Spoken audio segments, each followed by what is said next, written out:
Hello, social workers, mental health professionals, and change agents. Welcome to another exciting episode of the Social Work Grants Podcast. I'm your host, Bash Moreno.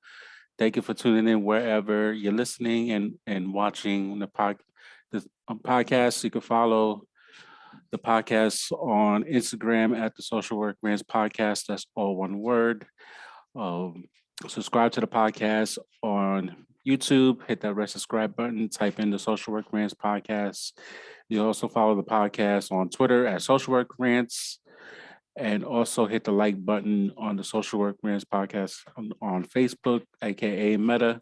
My guest is this time, Laura Swanson, currently working as a social worker, private practice in my hometown, New York City. We'll get into her work and what she's doing in the field, how she got into private practice, doing what she does for self-care, because self-care is extremely important, especially while we still in a pandemic and growing anxiety of mask mandates being lifted and all that good stuff. So Laura, how you doing? I'm doing great. I'm happy to be here. How are you? I'm doing pretty good. A little tired, but I'm sipping on some coffee in my Winnie the Pooh cup. So There you go. I'll be good to go. Good. So let the listeners, viewers know a little bit about yourself, who you are, what you do now. Wonderful, exciting field of social work. Yes. So I work in a private practice. I joined a private practice in October. I had worked in community mental health in a clinic in Brooklyn for, I guess, almost 2 years, including when I had been a grad school intern. So I'm still a pretty new social worker. Right now, my role is as a therapist. And I also have my blog, my podcast, and my Etsy shop, the Social Work Bubble, that I run. And right now, I mostly work with people that have depression, anxiety, trauma. So it's been interesting. Tell me a little bit about your work. What are you seeing? What are people coming in for therapy? No. We social workers are in hot demand, and but the pay doesn't equal the hot demand. So, what Yes. what are people coming in to see you or your group as a private practice? Yeah, especially during the pandemic. I mean, I think there was a big spike in people wanting to receive mental health treatment or realizing that that was something that they needed. And so I think that's where I saw a lot of people dealing with different kinds of depression and anxiety. I had transitioned to private practice right in the middle of a pandemic. And so right now I only work with adults, and it's mostly young adults. And I think the pandemic just really shined light on, like, when we're isolated, we're really alone with our thoughts a lot of the time. And people realize that a lot of those thoughts were not helpful, and a lot of them were very much anxious, which is understandable based on the climate that we were living in. So that's primarily the work that I do. When I was in community mental health, I worked with basically everyone. So from like 4 years old to 65 with anything. So it's kind of a mixed bag. Like, someone would walk into the clinic potentially with schizophrenia, and I'd have to offer that support. Or I'd be working with a 4-year-old with ADHD. So it was kind of a mixed bag. But again, I mean, with the pandemic, I saw a lot more people. At the clinic, it was different because that was more community based. And so we saw people that came from lower income homes that were seeking treatment. And I think the biggest shift I've seen, especially in joining private practice, is just the demographics. Like, I think I do work with more privileged people now that come from higher income backgrounds, which has been interesting because I have seen a shift in just the kind of mental health diagnoses I'm working with. I've been working with more people that have eating disorders and predominantly depression and anxiety, whereas my work before was very much crisis management and trying to get people to housing and to deal with the more immediate needs. Yeah, and especially in New York, there's been, housing has been a huge issue, and Yeah.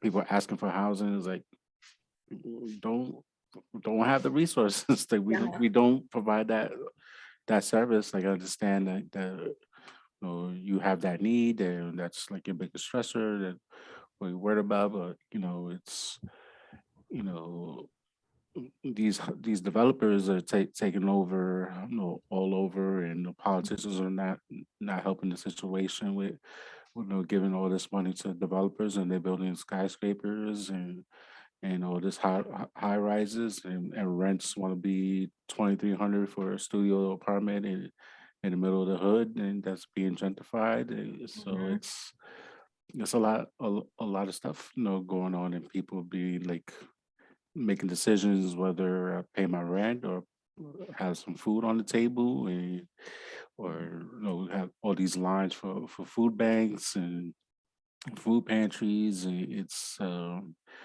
a really crazy time. And there's a new mayor that just started in January, and Yeah. he's not off to like the greatest start either. He already got a lot of work ahead of him, and but he's not off to a great start, talking about you need swagger to that will help you with Omicron, Interesting and pivot. and it's like so Okay. so now I know next time I go back home, like I need to pack my swagger on top of like everything else. Yeah. They don't teach you that in social work school. Yeah, Yes. it's very very very interesting, and it's so it's funny how you meet all these people that have all these different needs, and the gamut is so long, and Mhm. the like we mentioned offline, the pandemic actually kind of like didn't cause it, but it just made it put it out there more in the open. Like we were already struggling as it is. Like we Mhm. just now just people are just like opening their eyes and like, what can we do? And it's just a lot. Yeah. And I think it really, I mean, I think the disparities, especially in mental health and just people being able to make a living, were already known, but the pandemic even shed light on that even further. I remember meeting with one client in particular where, I mean, they were working so hard. They were seeing me for therapy. They were trying to, they'd had a history of being in a shelter, and they had obtained an apartment, and they were able to pay for that with a voucher, a housing voucher. But there was like some weird income requirements. So like she wasn't able to quit her job because that's what she needed in order to like put food on the table, but she was also making too much money to keep getting public assistance. But if her public assistance was cut off, she didn't have enough for the apartment. And so it's just like these systematic issues that just kept her where she was when she was trying so hard to get out of poverty. Yeah, it's just the way like that's what I mentioned on a previous podcast episode when I talk about the cost of living increase that went Mhm. up dramatically for this year. And it's like twofold. Like, is it going to help? Is it going to make Social Security run out even quicker? And two, like people who are already like on the on the poverty line, is it going to like help them or hurt them to like they this is if you go $1 over, then you get cut off from Medicaid. So or you got to pay a spend down, and then the spend down is even like 3-4 times as much as you were paying before you had regular Medicaid. So it's a catch 22 that outside of social work people want to say like that's like a negative thing, and don't really put light on the situation. And unfortunately, stuff like Medicaid and food stamps, those are the first things that get cut, and we need those services in place. Yeah. Absolutely. I mean, they're essential, and I feel like social services are always the first things to go, and those are the most essential. Yes, that's like you're essential, and like we need you, we need mental health and all this stuff. But like you cut Medicaid, you cut Medicare, you cut long-term care services for seniors, and you don't build housing for seniors. You don't build housing for people with diagnosed with HIV and AIDS, and or Mm. mental illness, and so they could like live in the community. Like, so all this stuff is not happening. But like, all right, yes, mental health, mental health, mental health, yes. Mhm. So, Yeah. It's similar to, I mean, during the pandemic, but calling essential workers heroes, right? And really praising their efforts. But in particular with like social work, like we're called heroes all the time, which is another conversation to have. Um, but then our needs weren't being met, and I mean that's why I changed jobs, was because I got burnt out working in community mental health mhm. a year after graduating from grad school. Like I was only a year out of my MSW, and Wow. I was just like, can't do it. I was working like 60 hours a week. I had a caseload of, I think at its highest, it was like 55 clients, Wow. and it was a lot. No, that is a lot, and if you don't have the support of supervisors and administrators, and they just want want the progress notes, they want the numbers. It's it's like it's time to get out, or you're looking at case records, and why is there like three or four like social workers, case managers on this one case in a matter of like a year, and it's like kind of like think like, what did I just get myself into? Like I've been there and like and had those thoughts, and looking at case records of a job I just started, going through case records, and it was like seeing all these different people signing notes. It was like in a short period of time, like, well, what is going on here? So Yeah. And it's so hard because I knew the clients I was working with, like they needed consistency the most. And I think that was hard for me, at least in leaving that job, was it was burning me out completely. And I had mhm, no time for my life at all. It was just work and sleep, work and sleep. But I was so attached to trying to make a difference, and to see, these people have been through 10 million different social workers. Like the mhm, clinic I was at, we went through a lot of people that were very near post grad, or they were post grad. So they'd get in a year of experience and then they'd leave to like go into private practice or just a better paying job. And so I was just like, no, I have to be the one that stays. Like I have to be the consistent one. And it just wasn't feasible. And yeah, so it was really hard to have to be the person to be like, I really have to do this for myself. no, absolutely. So, what were your symptoms of burnout? Because everybody has a different breaking point. What was it for you? I think, well, first, so I live in the Upper West Side and I was commuting to Brooklyn and I was driving. So it'd take me like Oh an hour and a man, half, oh man. which was already quite something. Um, Not including the time to have to park somewhere and then walk in. And then I'd be there usually from 9 a.m. until 8 o'clock at night. And then I have to drive home. And by the time I got home, I'd like eat a dinner at like 9 o'clock at night and then just go to bed. And so for me, it was already like just not having time for my hobbies was just making me very resentful towards my work. I also didn't feel super supported by my supervisor, which I mean, not their fault. They were just as overwhelmed, if not more, trying to. And I had also gotten a new supervisor during that time. So she kind of walked into a clinic that was completely overwhelmed and trying to figure it out. But we barely even had time to meet for supervision every week. And when we Mm, did, it was like a few minutes of just saying, okay, no one's being hospitalized. Let's move on. And so my needs professionally weren't being met. And I'm right. still learning. Like I only had my temporary permit. So I wasn't even Mm, like a fully licensed social worker. And I'm working with at least 15 clients that were high risk for harming themselves or harming other people. wow. And in my 50-person caseload, and it's just like completely overwhelming. And I'd get home and I mean, there were moments I just like, I lost the passion for the work, which was crazy because I was definitely one of those social work students that was just like, that's not going to happen to me. Like, I'm going to be the one that doesn't get burnt out. And so it was also hard for me to accept that that was my reality, that even on the weekends, it just felt like everything was shoved to the weekends. Like, that's when I had to do my errands. That's when I had to Mm, fit in all these like doctor's appointments, just like normal things you should right. be able to have time for. And then I just didn't get time to relax. And I'm like, it wasn't sustainable ultimately. And so Yeah.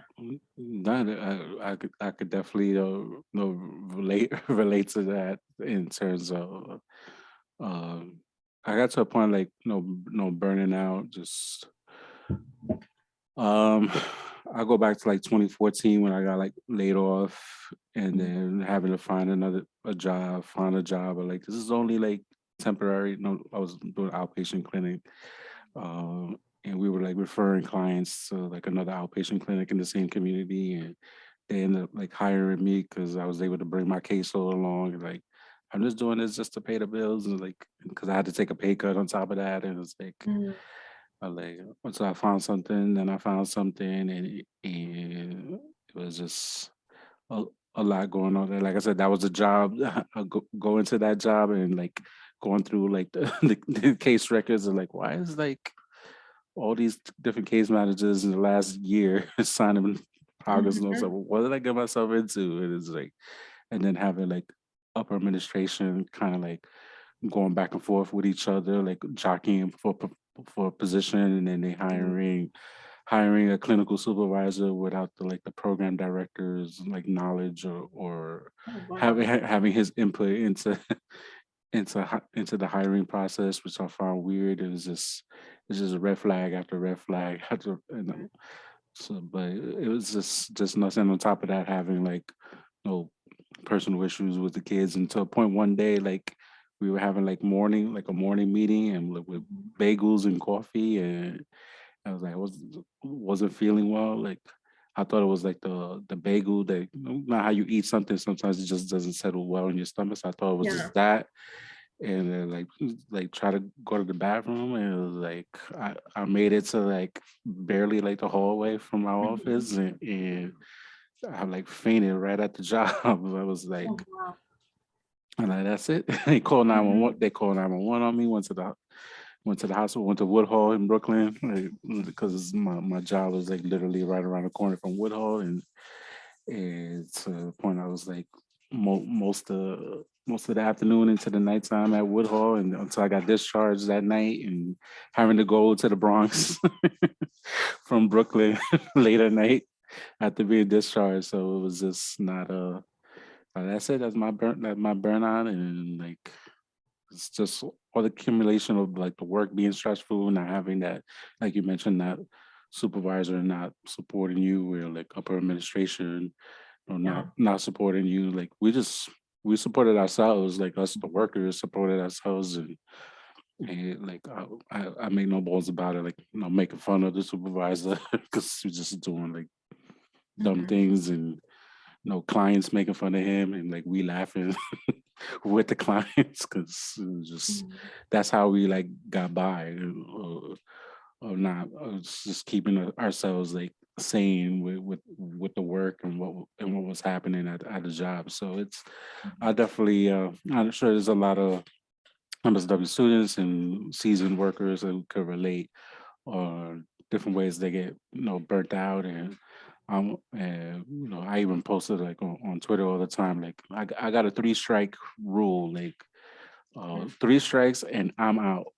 So the company got 3 strikes, and that's if you're doing community work, not nonprofit. If you're a private practice, got your own private practice, and there's other stuff that goes with that. But you Mhm. doing nonprofit work, I got 3 strikes and I'm out, and like company hit that 3rd strike, I'm already on Indeed and or Yeah. whatever, all these other websites, and looking for work until I find something else. So like, don't be afraid to look, and if you're not happy, leave, because no job is worth like your mental health. Yeah. Oh, it's very true. It's a great rule to have. If I had gone by the 3 strike rule, I would have been out a lot faster. I remember too distinctly this moment where it was really like the final straw for me was when the executive director sent like this mass email to everyone at because it's like a multiple site agency. Mhm. And he said, like, everyone should try being more like this particular therapist. She has COVID and she's still doing her sessions remotely. And I'm like, that doesn't seem like a good thing. Like, No. to push us to work when first we have like this massive disease. Like, that's crazy. Yeah. And so to me, that was kind of like the last straw where I'm like, that's not acceptable to say that, we should just, we're already burnt out. And then you want us to work when we actually need to take time for ourselves. Yeah. Especially if you got COVID. Like I'm not, Yeah. I'm not doing anything. If I have it, I'm just not. So it's not happening. Mhm. So how did that make you feel though? It was, I think it was just like shocking. Like on one side, I was just shocked. And then the other part was like, I was so angry. Like, I was so frustrated because I'm like, we're working so hard and this job was very important to me. I had been there, I had started there as an intern in grad school, and I was really proud of how I was able to progress. And, I was also help managing some of the clinicians, which was also interesting because, I mean, like I said, I only had my temporary permit, and I was helping do like administrative supervision for some of the fully licensed clinicians. And so, which I mean was like, I guess, a cool leadership opportunity, but still. And I don't know, it's just another way of not feeling supported by the agency. Like, time and time again, I mean, they're seeing that we're tired, they're seeing that we're overwhelmed, and like they were acknowledging it, but they weren't doing anything about it. Yeah, I mean that's something that um unfortunately these nonprofits, these agencies, Mhm. that's what they do, and they don't care. It's all about the numbers, and I've had clinical supervisors like we in the same boat, and like we feeling like the same pressure, and but it comes with the territory. Mhm. Yeah, and it's unfortunate because I mean, I love the nonprofit sector, and like I think there was a time I wanted to start my own nonprofit, but I mean, it's hard. I mean, they do rely a lot on like government funding and donations and everything. And I understand running a nonprofit and keeping it afloat is difficult, especially when you're managing so many people. But I think, I don't know, it's almost been ingrained in us as social workers, especially in school. Like, this is a stressful field, you're underpaid, you're not valued, as it's almost to normalize it. So that way, when it actually happens, it's just like, okay, this is normal, when it shouldn't be that way. No, no, absolutely, it's definitely not normal.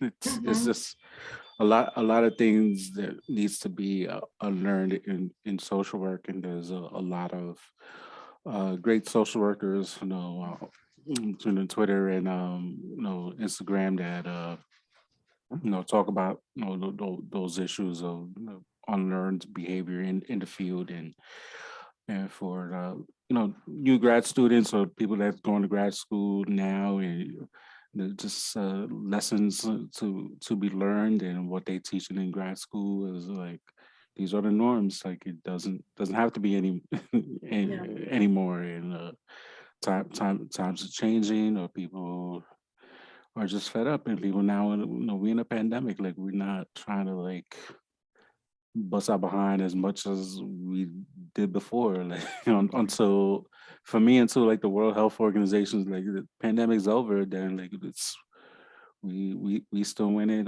until it's over. So Mhm. it's just crazy what we dealing with now. Mhm. And that we're expected to just be okay with it. It's, Yeah. I think that's what's crazy is we're also experiencing the pandemic for the first time. And then Mm, we're also, I mean, our jobs is to support other people. And it's just like we're trying to juggle our own mental health alongside exactly. of the caseload. And it's wild. Yeah, uh, you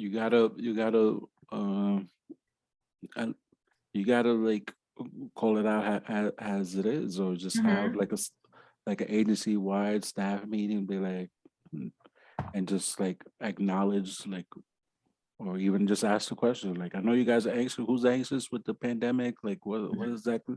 How do you guys feel? But like, what?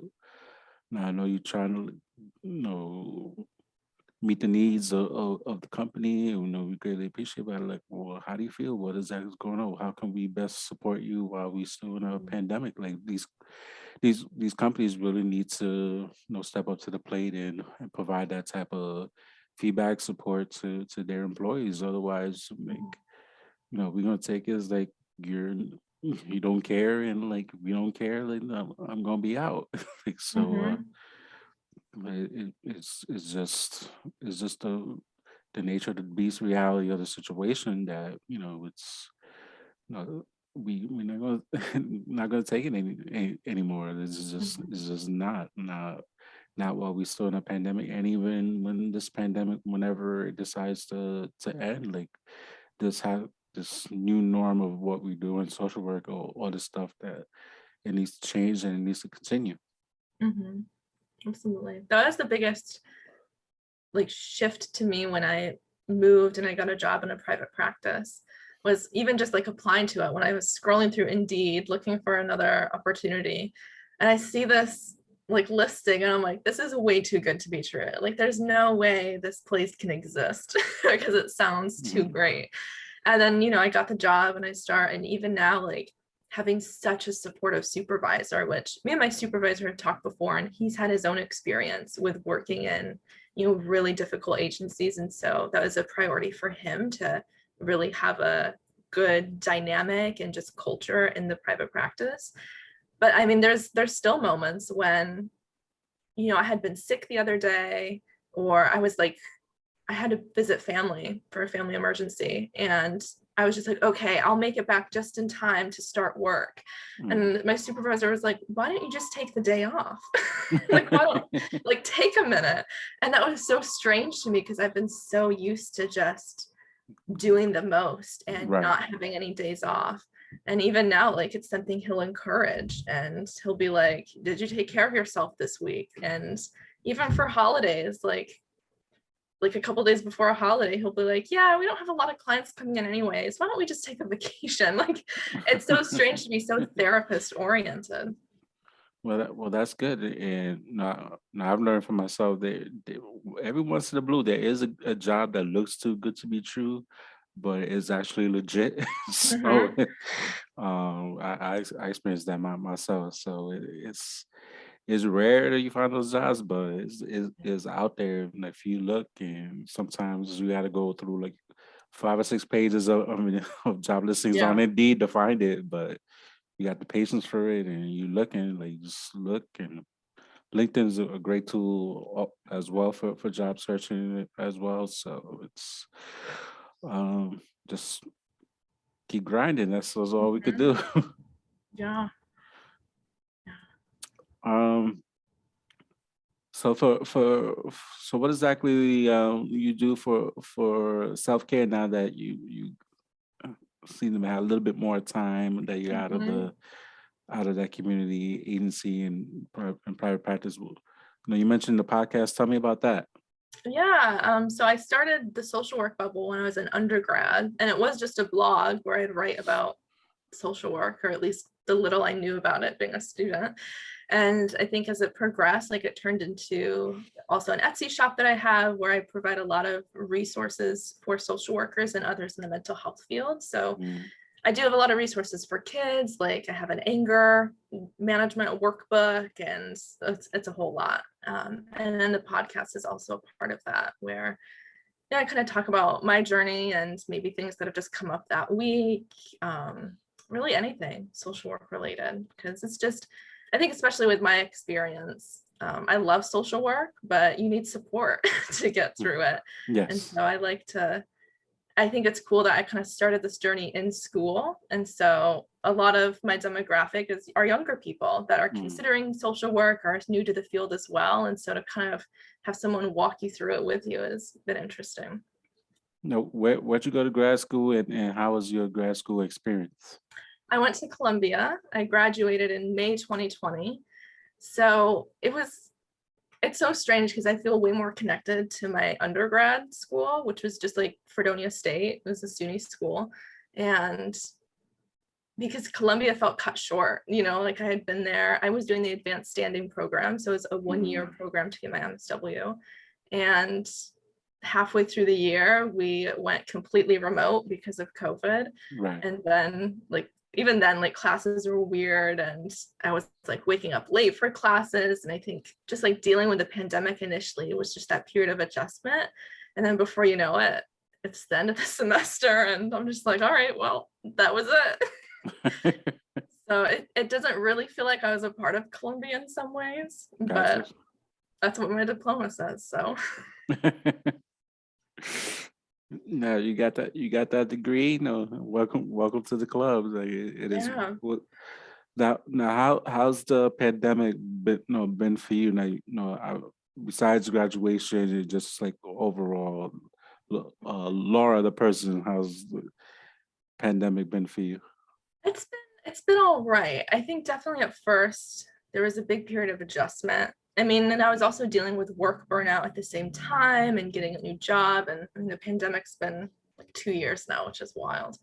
Um, and I think for me also, like I see a therapist for depression and for PTSD. And so something I noticed with myself was just kind of going back to those tendencies, especially with depression, where I would just be sleeping all the time and I really wasn't motivated. And, like when I was still in grad school, I would just like not show up to some classes and I'd make up some excuse. And my professors were just like, it's a pandemic, sure. so, so it worked out, but that really carried into also my work, like trying to deal with burnout when your depression is not doing its best. And Mhm. it was really tough. And so, but I think it was in grad school where I started therapy for the first time. And so I would recommend, I had like this weird internalized stigma about going to therapy as a therapist. And so once I finally dealt with that myself, it was a huge support for me. Yeah, it is important, and I'm searching like myself to try to find something that's been like 2 years, and it's like a lot of vicarious trauma within like the last 2 years, and always finding a new job just because like life situations Mhm. happen. It was like back on the job search again. It's like I want to stay somewhere like 2, 3 years and just chill and do what I need to do, but it hasn't happened for a while. So Mhm. especially in the pandemic. So Yeah, just trying to find some stability, like in yes, the midst of stability, all yes. this. And I think like social work, the depending on what you do, like there's only so much stability and social work sometimes doesn't give you that stability, because if you work in community health, like what if Mhm. the feds want to cut the budget, and affects how the agency gets paid, and like you're not gonna get get paid, or you Yeah. gotta take a pay cut, or you got to be furloughed, or all this other stuff. So that comes with the territory with the work as well. So I know when I sometimes I haven't, like, once in a blue, I ask type of questions during interviews of like how's your funding resource, like where do you get your funding from, because I've been laid off before, so like I'm not I want to make sure the company's stable financially, that way like Mhm. that's not something I gotta like worry about. Like I just actually worry about doing the work. Yeah. Yeah. That's very true. It's been so stressful, trying to just manage everything that comes up. It's just like trying to sort through all of it. Yeah, that's especially even if you're triple vax and you can still test positive and still got a quarantine. Mhm. It's just we working and living in a unprecedented time. So Yeah. um it's crazy how you talking about your grad school experience. It was literally 1 year cut and change cut short because of the pandemic. Because like how was those online classes like? So was it like live, or was just like a blackboard type of thing? Like just Mhm. like how It was like how was that? live. I'm not very good at online classes. I cannot. I started school in community college and I had taken one online class when I was there. And it was not good. I just can't focus. To me, if it's online, it's just like out of sight, out of mind. So it was hard. These classes were live, and so you join a video call to participate, and if you couldn't make it, they'd be recorded lectures. And so it was very similar to just going into the classroom, except everyone was in their homes, Right. showing up for class. It was, I will say, my professors were very understanding, and I think some of them had really adjusted the curriculum, or like they constantly checked in with students and kind of made exceptions for deadlines, because it was like people were going through a lot. There was a few classes, mostly the evening ones, that I had a hard time attending. And so I was more watching the recorded lectures, but that was a big adjustment for me, because I signed up to be a in-person student, because I knew online classes just didn't fit my kind of learning style. And so trying to pull through and not have it affect my GPA was interesting. No, that's crazy how everybody, it's good how everybody has a story about the pandemic, whether it be good or bad, and just the things that we had to overcome to get what we want, what we need, our goals. And it was just you getting your MSW and doing classes online and not having like that full MSW experience, especially with a pretty good school like Columbia. And and so you're out in the real world working, and then like you get you deal with 50 something clients and with all these issues and you're just learning on a job, like just not only just the job, but just like social work period. Yeah. Like, or like that version of social work. So Yeah, it really felt like I was teaching myself, which is not a position you want to be in when you're new to it's the not. field. And No, it's not. even being at my job now since October, I feel like I've learned so much more and really like challenged myself to grow as a therapist. Like I'm actually like, I don't know, like doing continuing education and like diving back into books that I had just like neglected, and really trying to work on the way I practice. And before, it was like, it just felt like it was always a crisis. And so I was just like managing the crisis and, still doing social work, but I don't know how, like, I wasn't really able to do like in-depth therapy with people, like we were so focused on crisis management. It was just like, okay, coping skills and like actual resources, like what's there for you, because that was the primary focus. But I wasn't really able to really work on any of those counseling skills I had learned until this job. And I didn't really have that support from my supervisor to challenge me in any way. So it was very weird. No, but that's real, and this is stuff that happens, and you're starting a new job fresh out of grad school in a pandemic, so it's just there's a whole lot to digest. So and you managed to pull through, and now you got a job that you like. So that's drive, perseverance to pull through. That's a major strength. Kudos to you. Woohoo, we did it. And now my job is only 15 minutes away, so I don't have to. Oh man, look at that. have like an extra 3 hours during the day. Just burn out, just driving in New York. Forget the job, the job piece. Just getting to the job is like, oh man. Yeah, it's wild.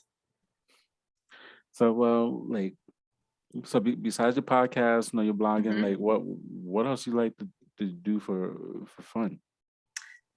It's a great question. Something I had to learn quite soon was, I used to think that if I wasn't doing something social work related, I was a bad social worker. So like all the books I ever read, because I really love reading, it's always been a huge part of my life, and they'd be about like serial killers and psychology and child welfare, just a lot. And as I'm getting burned out, I'm realizing I really didn't want to read. Journaling has also been a huge support for me. I've kept every journal since I started doing them, since I was like in 3rd grade. I have 15 notebooks that are full from when I was like super young. And I just realized I was just not doing any of those things that I loved. And I also really love just like walking and running and just being out in nature, which, I'm not from New York City originally. I'm from a very rural town. Like I grew up with lots of, Where? I'm from Jamestown, New York, which is like an hour and a half south of Buffalo. Oh I wow, grew up with like Amish as my neighbors. Like my grandparents have a farm. So just the shift for me was also trying to find space where I could be outside and like be around trees and nature and be in a lot of the parks. And that was always really special for me. And when I didn't have time for those things, it was really detrimental. So now I do have time for that. And I've been reading and I go to a lot of museums too and a lot of bookstores. So pretty simple things, but things that are big supports. That's good. That's important. That you have to do those things for yourself and not do like social work things. You could, but but just totally non-social work things. It's important to clear your head, and weekends go by so fast by the time and you back to it. Damn, it's Monday already. Like so go back to work. Like it just barely like digested the weekend, and it's just times go so fast, and it's we have to do a better job take care of ourselves. We don't take care of ourselves. Like, there's nobody else going to take care of you. Yeah, that's true. I should be very intentional with it now because I do think like I'm also just a planner. So if I don't put something in my schedule, it's not going to happen. And so that's something I've had to do, especially with self-care. Like I really just like put it in my planner, like what kind of self-care I'm going to do. And sometimes I change my mind based on, what I feel I need that day. But that's been really helpful too, especially for the weekends. They go by really fast. And, sometimes it's a weekend to chill, but other times it's like, okay, let's like do something. No. Notice that in New York, they call it the concrete jungle. There's a lot of museums and Yeah.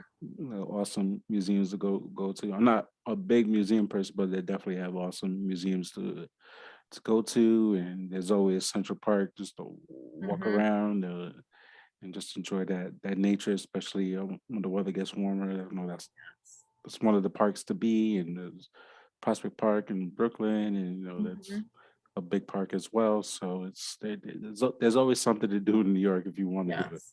it. That's very true. You just have to do it. Exactly. So how can people find you? Well, I'm pretty big on Instagram, I guess, at Social Work Bub. Basically, all my handles are Social Work Bub because Social Work Bubble is too long. I have my podcast, the Social Work Bubble podcast. That's on YouTube, Spotify, basically anywhere. And then my Etsy shop, which is like etsy.com/shop/the Social Work Bubble. So everything's under the same name. You can find me anywhere. Cool, awesome. Yeah. Good luck with everything. Thank you Thank for you so coming much. on. I'm an email away if you need something. So All I'm right. gonna That reach sounds out. great. It's been wonderful to chat with you. Absolutely. Have a good one. You too.